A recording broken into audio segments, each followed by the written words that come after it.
tumeanza kuona mtiririko au mwenendo wa wanaharakati ndani ya region yetu hii kuanza kuvamia na kuingilia mambo yetu huku. Sasa kama kwao wameshadhibitiwa, wasije kutuharibia huku.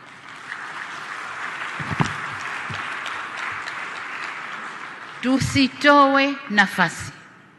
Walishaharibu kwao, walishavuruga kwao. Nchi iliyobaki haijaharibika. Watu wako na usalama na amani na utulivu ni hapa kwetu. Kuna majaribio kadhaa. Niwaombe sana vyombo vya ulinzi na usalama na nyinyi wasimamizi wa sera zetu nje kutoa nafasi kwa watovu wa adabu wa nchi nyingine kuja kutovuka hapa kwetu. Hapana.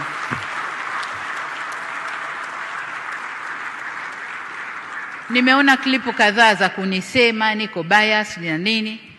Nalofanya ni kulinda nchi yangu na ndio wajibu niliopewa. Kwa hiyo hatutatoa nafasi kwa kiumbe yoyote kuja kutuvurugia hapa, awe yupo ndani au anatoka nje. Hatutatoa hiyo nafasi. Kwa vyombo vya ulinzi na usalama, uhusiano wa kimataifa unagusa pia masuala ya ulinzi na usalama wetu. Kipekee nitumie nafasi hii kuvielekeza vyombo vya ulinzi na usalama kuhakikisha kuwa usalama wa nchi yetu ndani na nje ya mipaka yetu unaangaliwa kwa karibu zaidi. Tumesema hapa dunia imeharibika.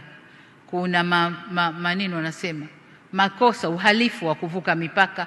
Kuna mambo kadhaa ambayo yanatuathiri na sisi huku, ugaidi na mambo mengine. Niwaombe muwe makini katika hilo.